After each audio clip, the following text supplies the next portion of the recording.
The narcissist's new supply is worse than him.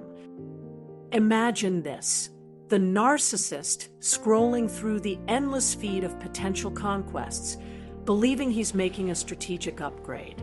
He's swiping right on what he thinks is his next big win, his own personal downfall. It's like he's convinced he's trading up a shinier toy, louder applause, more devoted admirers. But what he's really doing, without even realizing it, is inviting the universe to hand him a mirror that doesn't just reflect, it bites hard. He's looking for that fresh hit of admiration, that new source of validation, because let's be honest, his own internal well is perpetually dry. He thinks he's found someone better, someone who will finally understand his unique genius, someone who will feed his ego with even more fervor than you ever could. But the cosmic joke: the universe often has a wicked sense of humor, and sometimes it delivers exactly what someone thinks they want, only for it to be precisely what they deserve. In today's deep dive, we're unpacking a truth that might surprise you, but one that survivors often instinctively grasp. The new supply isn't just the next girl or the next guy. Oh no, they're often something far more potent, far more volatile, and ultimately far more destructive for the narcissist himself. Think of them not as a simple replacement, but as the upgraded virus, the deluxe edition of chaos, the one who will make him secretly, desperately wish he'd just stayed on the old server, with its familiar bugs and predictable crashes. This isn't about gloating, it's about understanding the intricate, often ironic dynamics of these relationships. It's about seeing the bigger picture. So, stick around, because by the end of this, you're not just going to understand why the narcissist's so-called upgrade is actually his custom-built torture chamber. You're going to feel it, you're going to see the poetic justice unfolding, and you're going to realize just how much you actually dodged. This isn't a theory, it's a pattern, a predictable cycle of destruction that often ends with the narcissist facing a reckoning they never saw coming. He thought he'd finally found a better, more potent source of supply, a boundless well of adoration and attention. Instead, what he often does is recruit his own karmic executioner. He brings in someone who, whether intentionally or not, is perfectly equipped to dismantle his carefully constructed facade, piece by painful piece. It's a twist of fate, a cosmic irony, where the very thing he sought for his grandiosity becomes the instrument of his undoing. Let's talk about the 5 undeniable ways the new supply isn't just different, or even just another victim. They are, in many crucial ways, worse, and I mean worse specifically for him. This isn't about celebrating someone else's pain.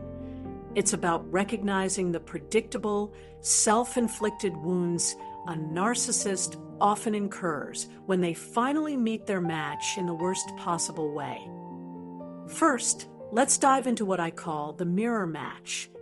The new supply is often a turbocharged, high-octane version of the narcissist himself. Think about it, the same manipulative software, but running on much faster, more aggressive hardware. It's like upgrading from a slow, clunky dial-up connection to a fiber optic line, straight to hell. Both parties are operating from a similar playbook, driven by similar insecurities and a profound need for external validation and control. When you have two individuals who both absolutely need to win every single conversation, every argument, every battle for dominance, the dynamic shifts dramatically. The battle isn't about genuine connection or love. It's a brutal, zero-sum game about who can starve the other of oxygen first, who can control the narrative, who can dictate the terms, who can emerge victorious from every interaction, no matter how trivial. It's a constant power struggle where compromise is seen not as a virtue, but as a fatal weakness. Consider the love bombing phase. The narcissist, being the master manipulator, initiates his signature charm offensive, grand gestures, effusive praise, promises of an unparalleled future. But here's the kicker: the new supply, particularly if they share similar traits or a similar cluster B wiring, often love bombs back. And they do it with a vengeance. Their gifts, their attention, their declarations of devotion often come with invisible barbed wire, designed not just to ensnare, but to subtly control. They're not just mirroring, they're outdoing him. They're playing the same game, but with higher stakes and perhaps a more ruthless approach. Suddenly, the narcissist finds himself in an unfamiliar and deeply unsettling position. He's the one checking his phone every 3 minutes, heart racing, stomach churning, wondering why the read receipts have suddenly disappeared. He's the one agonizing over a delayed text, analyzing every pause, every subtle shift in attention. He's used to being the phantom, the one who ghosts, the one who instills anxiety in others. Now, ironically, he's the haunted. He's experiencing the very emotional torment he routinely inflicts on others. Psychologists, if they were to observe this dynamic, might call this projective identification on steroids. It's a complex defense mechanism where one person projects their unwanted traits or feelings onto another, then treats the other as if they possess those traits. In this scenario, both parties are furiously dumping their shame, their insecurities, their unacknowledged toxicity into the other. But often, the new supply has a bigger bucket, a deeper well of their own unaddressed issues, and they're more than willing to reflect all of it right back, amplified. The result? The narcissist feels the same gnawing anxiety, the same suffocating uncertainty he once dished out so freely. But it's laced with an even more profound confusion because the script has been flipped entirely. He's not the director anymore. He's a bewildered actor in a play he didn't write, and he hates losing control of the plot. If you've ever scrolled past their seemingly perfect Instagram photos and thought, "She looks so happy," remember this: filters don't show the emotional razor blades taped under the roses. They only show the curated fantasy, while behind the scenes, a battle of wills rages, often with the narcissist on the losing end of his own game. The new supply, in essence, becomes the ultimate reflection of his own worst qualities, forcing him to confront them in a way he never had to before. And for a narcissist, self-reflection is the ultimate anathema. Second, let's talk about the power vacuum, the new supply, especially if they possess their own cluster B wiring, think borderline antisocial, or even other narcissistic traits, introduces a whole new level of volatility. In these dynamics, control isn't just important, it's a zero-sum game. There's no room for shared power, no concept of mutual respect. It's an all-or-nothing fight for dominance. And the narcissist, who thrives on being the sole authority, suddenly finds himself in a duel where the rules are constantly changing, and his opponent is equally ruthless. In a normal, healthy relationship, compromise is the essential glue. It's how two individuals navigate differences, build trust, and create a shared life. But in this particular duo, compromise isn't glue, it's blood in the water. Whoever yields first, whoever shows a crack in their armor, is immediately labeled the loser. And narcissists, as we know, would rather chew glass than lose face, rather self-immolate than concede an inch of control. their entire fragile identity is built on being superior, being right, being in charge. So what happens? They escalate. The narcissist, accustomed to always having the upper hand, starts upping his game. He tells taller lies, makes bigger, more extravagant purchases to impress, and issues louder, more public declarations of devotion, all designed to reassert his perceived dominance and secure his supply. But the new supply, being a mirror match or even a more aggressive player, doesn't just keep pace, they raise the stakes.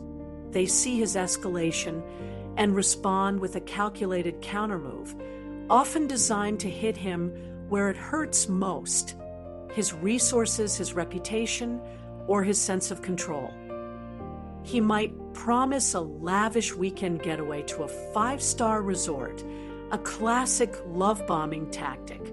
The new supply, instead of simply accepting, counters with a demand for a brand new, expensive lease sports car.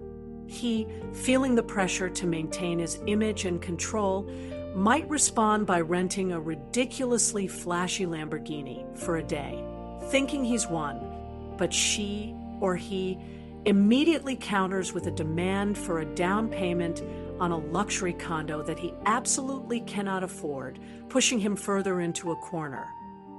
Each one of these upgrades isn't a step towards a happier relationship. It's a fresh grenade without a pin, tossed directly into the foundation of his carefully constructed reality. The ante climbs relentlessly, financially, emotionally, sexually. The demands become more outlandish, the expectations more crushing, the emotional manipulation more intense. This relentless escalation continues until someone's credit card, or more critically, someone's psyche, snaps under the immense pressure. And guess who's usually snaps first? Paradoxically, it's often the narcissists. Why? Because his entire self-worth, his grandiose persona, is built on borrowed bricks. It's a house of cards, constantly on the verge of collapse. He relies on external validation, on the admiration and awe of others to prop up his fragile ego. When he meets someone who not only refuses to provide that validation, but actively drains him, who challenges his authority and outmaneuvers him at his own game, his carefully curated world begins to crumble. When the inevitable bill arrives, whether it's a literal financial debt, a public scandal, or a complete emotional breakdown, the new supply, having extracted all the supply and resources they can, is often already halfway out the door. They're already hunting for the next adrenaline hit, the next source of drama or validation, leaving the narcissist holding the receipts, the humiliation, and the shattered remnants of his carefully constructed illusion. He's left with the consequences, a burden he's never truly had to bear before. And for a narcissist, that's a profoundly terrifying and destabilizing experience. He's no longer the puppeteer. He's the puppet, and the strings have been cut. Third, and perhaps most devastating for a narcissist, is the public face plant.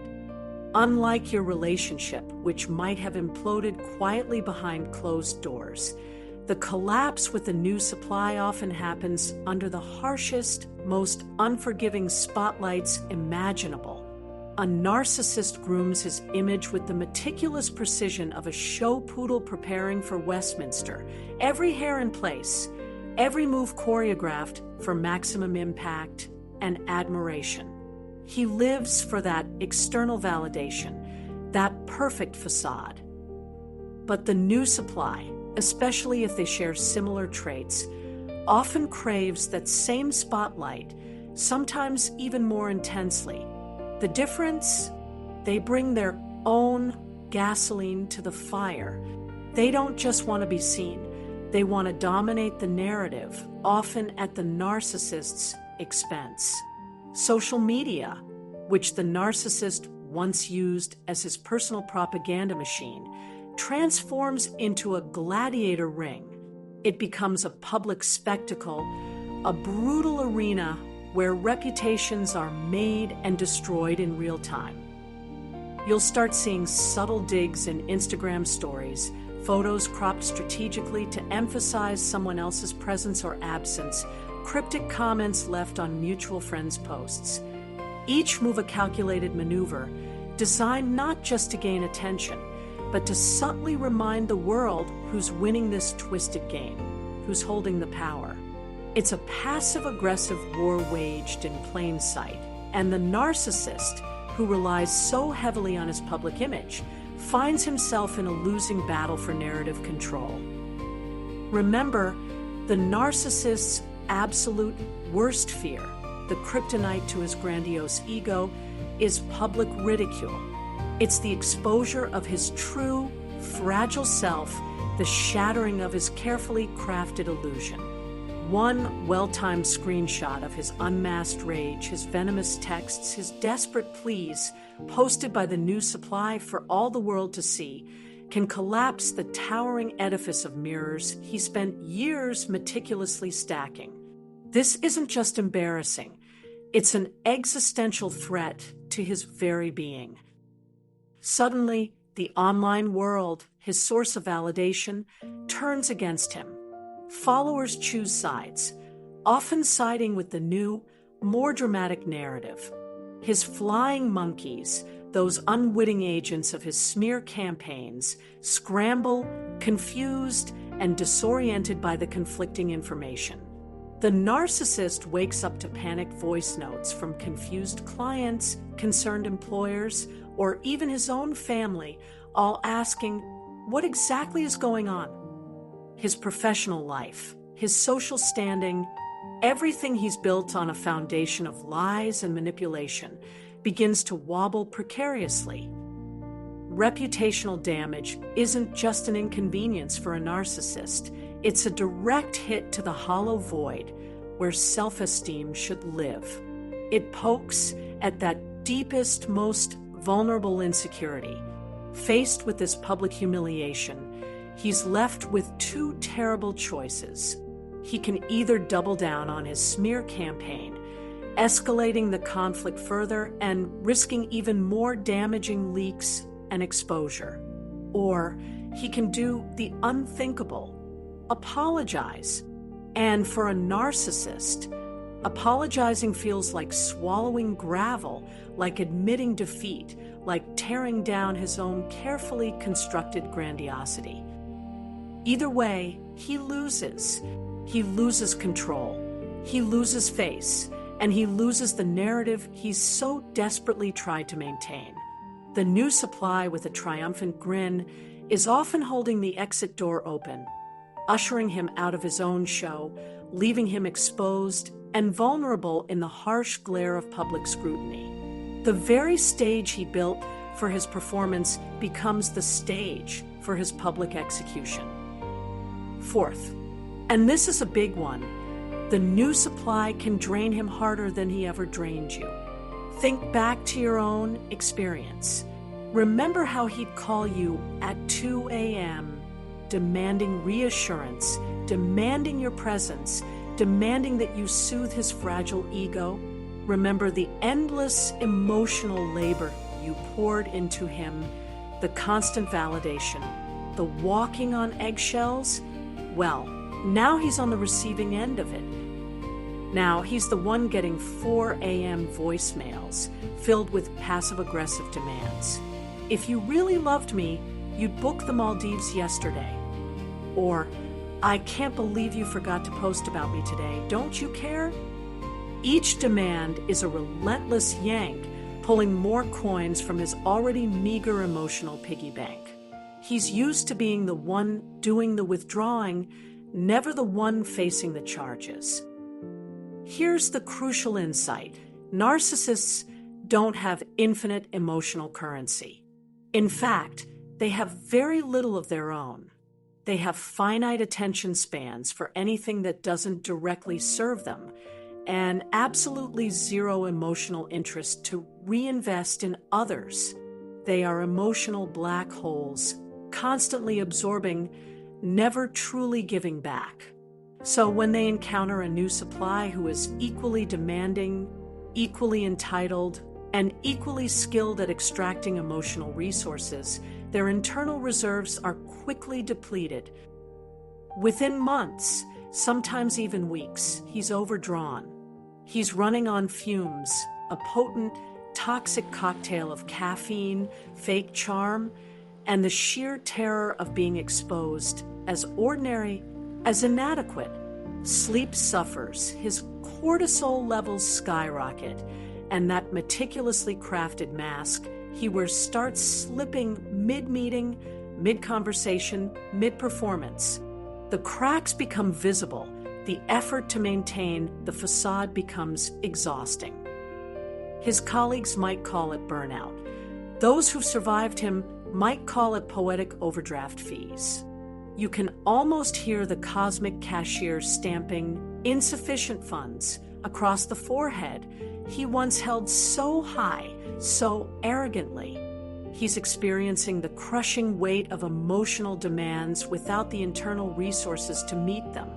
And it's a truly debilitating experience for someone whose entire existence is predicated on appearing effortlessly superior. He's finally getting a taste of his own medicine, and it's a bitter, exhausting pill to swallow. The well he thought was endless is actually bone dry, and he's left scrambling for drops of validation, just as he left you. Finally, and perhaps most satisfyingly for the survivor, is the discard boomerang. Narcissists usually choreograph the ending of a relationship with meticulous, cold calculation. It's their grand finale, designed to maximize their perceived victory and minimize any personal accountability. They execute an abrupt ghosting, often have a replacement lined up and ready to go, and then proceed with a public victory lap, posting curated images of their new, perfect life. It's all about control, about being the one who dictates the terms of the ending. But when the new supply is worse, meaning more vindictive, more strategic, or simply more deeply wounded and reactive, the discard doesn't just fall flat. It boomerangs with astonishing force. It hits the narcissist square in the back of the head, leaving him stunned and disoriented. This new supply isn't just going to quietly fade into the background. Oh no, they're going to make sure he remembers them, and not fondly. They might leak his most embarrassing secrets to his employer, subtly sabotage his professional reputation, or slide into his family's DMs with irrefutable receipts of his past transgressions. They might simply vanish, but not empty-handed, perhaps taking that heirloom watch he carelessly left on their nightstand, or the expensive gifts he once showered them with, now reclaimed as a twisted form of compensation. When he inevitably tries his classic Hoover maneuver, that manipulative attempt to reel you back in with a casual, "Hey stranger, just heard our song," or a feigned concern for your well-being, the new supply isn't falling for it. Instead, they screenshot his pathetic attempt, send it directly to his new interest, because there's always a backup, isn't there? And then sit back with a smirk, watching the entire tower of his carefully constructed lies wobble, then begin its slow, inevitable collapse. In more severe cases, the new supply might even take legal action, filing restraining orders, initiating public awareness campaigns through blog series or social media posts, or, in a truly karmic twist, coordinating with previous exes, yes, including you, to swap timelines, share stories, and expose his patterns of abuse. This collective exposure, this united front, is the narcissist's ultimate nightmare. Suddenly, the narcissist, who never offered an ounce of closure, is the one begging for it. He's desperate for an explanation, for a way to control the narrative, for someone to soothe his wounded ego. The role reversal is nothing short of Shakespearean. The hunter becomes the prey. And this prey has much sharper teeth, much more cunning, and far less to lose. He's caught in his own trap, ensnared by the very tactics he perfected. And it's a profound, humiliating experience for someone who believes himself untouchable. If any of this chillingly accurate description sounds familiar, if you're nodding your head in recognition, then please smash that like button. Let the algorithm do its work and show this truth to someone else who might still be doubting their worth, still questioning their reality. Your story, your validation could be the mirror someone else desperately needs today to finally see things clearly. Why this matters to you. Let's zoom out for a moment and put all of this into perspective. You're watching this, aren't you, because some small, lingering part of you still wonders, was I really that replaceable? Was I truly so easily forgotten? That's a natural human question, especially after experiencing such profound emotional manipulation. But here's the unvarnished truth, and it's a powerful one. The narcissist didn't replace you with someone better. He didn't find an upgrade in terms of genuine connection, emotional depth, or true compatibility. No, what he did was replace you with someone who will help him self-destruct faster, more dramatically, and more publicly. That, my friend, is not a loss for you. It's not a moment for self-doubt or regret. It's your golden ticket, your stay-out-of-jail-free card, your escape hatch from a burning building. Every single day you spend ruminating on what he's doing, who he's with, or what he might be thinking, is a day you could be spending stacking wins that he will never, ever reach. It's a day you could be investing in your own peace, your own growth, your own incredible future. Therapists, in their clinical wisdom, call this post-traumatic growth.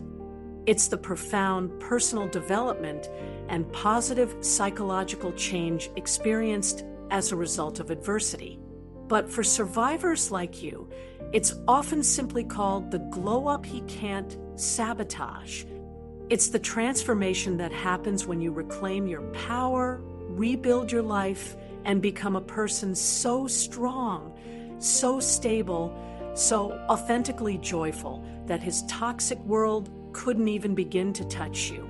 He couldn't survive in your peaceful, boundary-driven reality because it lacks the chaos and validation he so desperately craves. Focus on that. Focus on your healing, your growth, your newfound freedom. Because the best revenge, the most profound justice, isn't about wishing him ill. It's about living a life so stable, so fulfilling, so genuinely happy that he couldn't possibly survive in it. It's about building a fortress of peace around yourself that his chaos can never breach. Your freedom is your victory, and it's a victory he inadvertently paved the way for. The 5 signs he's already trapped. All right, for those of you who appreciate a good checklist, here's a quick, no-nonsense guide to confirm that the narcissist's nightmare is already well underway. These are the telltale signs that his new supply is indeed worse for him, and that the house of cards is actively crumbling. 1. Sudden, cryptic apologies out of nowhere. You might receive an unexpected, vague message. Hey, I've been thinking about things. Or, I know I messed up. Hope you're doing well. This isn't genuine remorse. This is a distress signal. Translation: the new supply is actively squeezing him, putting him through the ringer, and he's reaching out to his old, reliable source of comfort, you, because his current one is failing him spectacularly. He's looking for a temporary escape, a moment of reprieve from the new chaos. He's desperate for some familiar, easy supply. 2. Social media silence or manic posting cycles. Observe his online presence. If he suddenly goes completely dark, pulls back from public view, or deletes old posts, it's a major red flag. This often means he's in damage control mode, trying to contain a public relations disaster, likely orchestrated by the new supply. Conversely, if he's suddenly posting with manic intensity, an overload of over-the-top declarations, excessive photo shoots, or desperate attempts to portray a perfect life, it's a frantic effort to spin a narrative to convince the world and himself that everything is fine, even as his world burns. It's a desperate attempt to regain narrative control in real time. 3. Flying monkeys sniffing around you for intel. You might notice old mutual friends, family members, or even distant acquaintances suddenly reaching out to you. They'll ask seemingly innocent questions. How have you been? He seems a bit off lately. Have you heard anything? This isn't genuine concern for you. These are his flying monkeys dispatched to gather intelligence. He's desperate for information, for insight into what the new supply is saying or doing, or how to counter it. He's losing control of the narrative, and he needs intel to strategize his next move. 4. Financial oddities. Selling hobby gear, driving an older car. Narcissists love to project an image of success and affluence. If you start hearing through the grapevine that he's selling off his expensive hobby equipment, downgrading his car, or suddenly being unusually frugal, it's a strong indicator of a cash hemorrhage. The new supply is likely draining him financially, making extravagant demands, or simply being more expensive to maintain than he anticipated. His carefully curated image of wealth is unsustainable under the new demands. 5. Physical changes. Weight loss, sleepless eyes, caffeine tremors. Stress, especially the kind of intense, relentless stress inflicted by a mutually toxic relationship, takes a physical toll.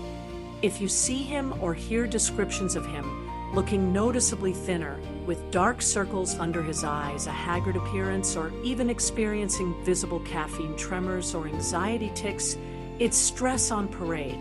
He's not thriving, he's surviving, and barely. His body is betraying the immense internal pressure he's under, unable to maintain the facade of effortless superiority. If you spot 3 or more of these signs, don't feel guilty. Don't feel the urge to intervene. Just quietly, perhaps even mentally, clap for the karma bus. It's right on schedule, and it's pulling up to his stop. Now that you clearly see why the new supply is demonstrably worse for him, it's absolutely crucial to guard against a new, insidious trap: gloating. It's a natural human impulse to feel a sense of vindication, even satisfaction, when someone who hurt you faces consequences. But here's the thing: gloating, even privately, keeps you tethered to him. It keeps his chaotic energy in your field, preventing you from fully moving forward. It's a subtle form of re-engagement, and you've worked too hard to get free. Instead, practice what I call radical neutrality. This isn't indifference in the sense of not caring about suffering, but indifference to his specific suffering. It's a powerful boundary. You might mentally or even quietly aloud say something like, "I wish them both healing, far from me." You're not wishing them harm. You're simply wishing them out of your sphere of influence, out of your thoughts, out of your life. It's a powerful act of self-preservation.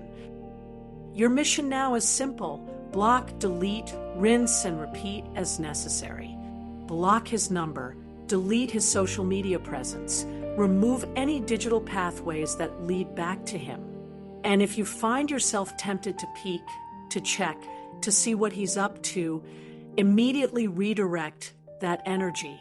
Every time curiosity pings, Every time that old habit tries to reassert itself, interrupt the pattern. Do one push-up, write one journal page about your own feelings, take one long sip of water, or step outside for a breath of fresh air.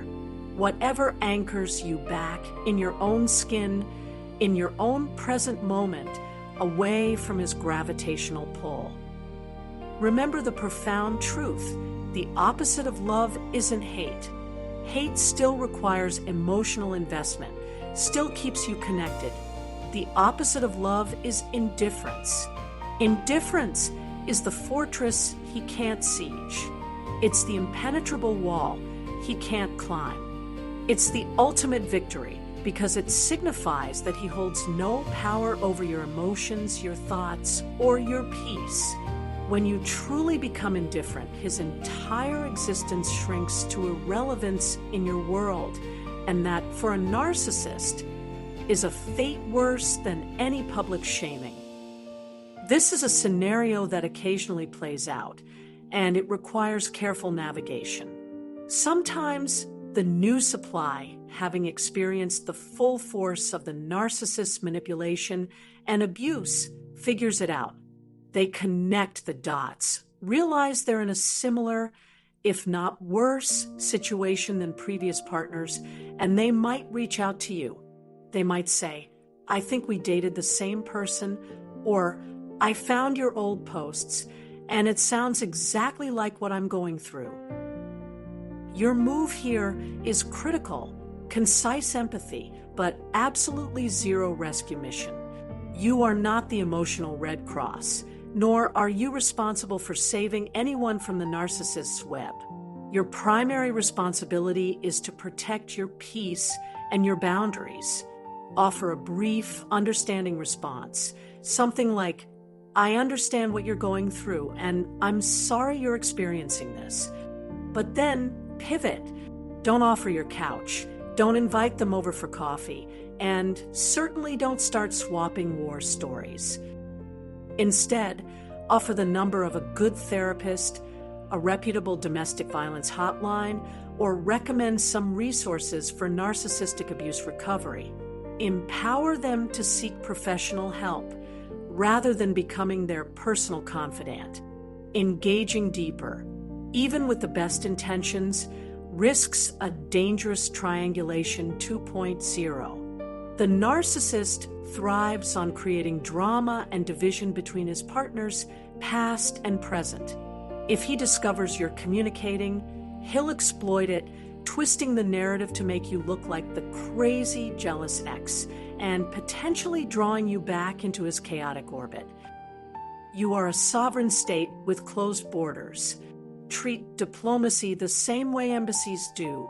One cordial, official meeting, perhaps a brief exchange of information, but absolutely no citizenship offered, no long-term residency granted. Your peace is non-negotiable. Your boundaries are sacrosanct. You've earned your freedom. Don't compromise it, even out of compassion. Protect your energy fiercely. All right, I want to hear from you. Comment below and tell me which of these 5 points, the mirror match, the power vacuum, the public faceplant, the emotional overdraft, or the discard boomerang, you've already witnessed playing out in your own experience or observed from a safe distance. Your story isn't just a comment. It validates someone else's journey and powerfully reminds you how far you've truly come. And if you want weekly proof that you're not crazy, that you're just unplugged from the matrix of narcissistic spin, then hit that subscribe button. Let's keep unscrambling this maze, one truth at a time. Let's talk about the data, because there's something incredibly validating about seeing clinical patterns confirm your intuition. Data from clinical caseloads, observations, and studies on narcissistic relationships consistently show that when a narcissist partners with someone who is also mutually toxic, equally manipulative, or possesses their own cluster B traits, those relationships implode significantly faster than those with empathic partners. We're talking 40% faster, sometimes even more. Why faster? Because there's no stable ground, no emotional anchor, no one consistently giving, only two people constantly taking and fighting for dominance, an empathic partner, while often suffering greatly, inadvertently provides a buffer, a source of stable supply that can prolong the relationship, even if it's an unhealthy one. But with two similar personalities, it's a head-on collision, a rapid descent into chaos. Faster collapse equals faster exposure. The shorter the lifespan of the relationship, the quicker the cracks appear, and the more rapidly the carefully constructed facades of both parties begin to crumble. And for the narcissist, exposure is the ultimate threat. Exposure cracks the false self, that elaborate, grandiose persona they present to the world, and reveals the horrifying truth beneath. The narcissist has no core self to fall back on, no authentic identity, no solid foundation of self-worth. There's just a black hole of insatiable need, a gaping void that can never truly be filled. That's why the new supply being worse isn't a danger to you. It's not something you need to fear or feel threatened by. Instead, it's the universe, in its infinite wisdom, serving eviction papers to the narcissist's fantasy. It's the natural consequence of their own choices, amplified and accelerated. You get to watch this from a safe, comfortable distance because the building's wired for implosion, not a violent, outward explosion. Implosion means the debris doesn't travel far. It collapses inward, contained within its own destructive sphere. This means that if you've wisely maintained your boundaries, if you've stood back and protected your peace, you are safe. You are out of the blast radius. You are free to observe the predictable, self-inflicted destruction without being caught in the fallout. It's a powerful validation of your decision to leave, and a confirmation that sometimes the best thing you can do is simply walk away and let karma do its intricate, undeniable work. So, how do you truly measure your freedom? It's not by how happy the narcissist looks on social media. That's a curated illusion, a performance designed to elicit a reaction.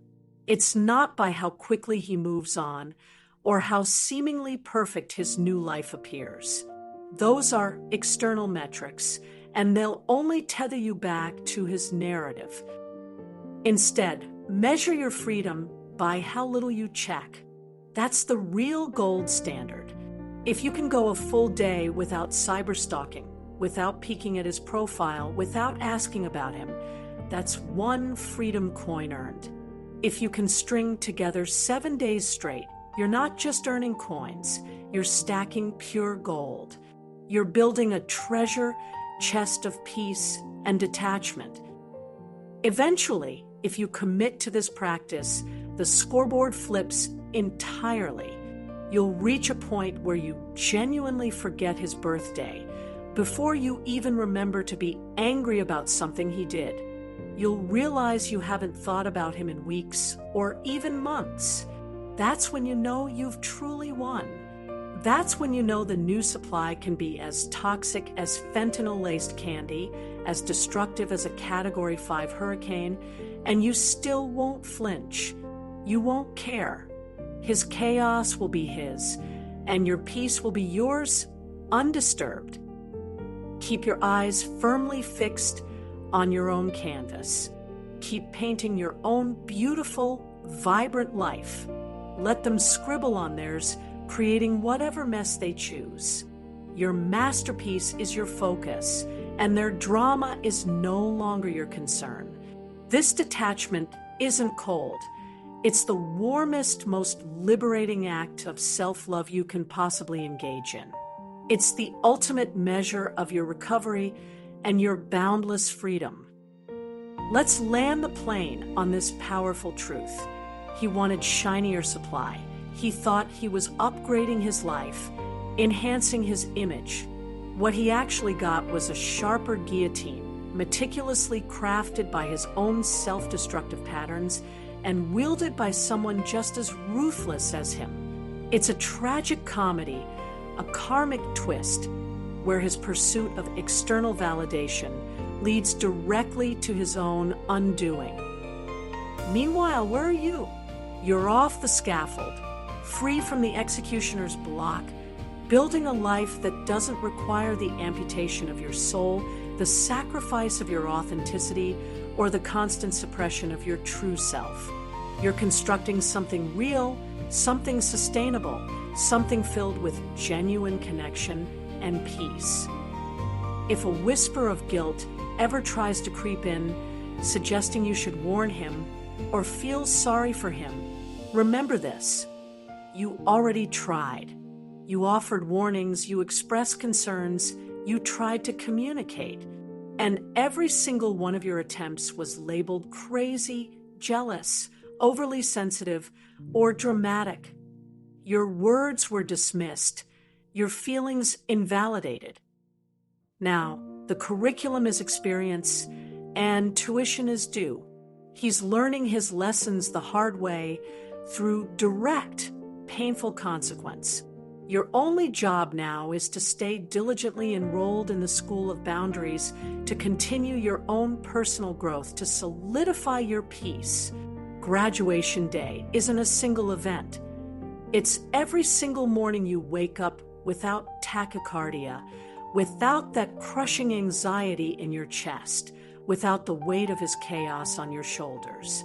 It's every day you choose yourself, choose your peace, and choose your authentic happiness. That's your ongoing celebration, and it's a well-deserved one. So yes, the narcissist's new supply is often worse than him, but crucially, they are worse for him, not for you.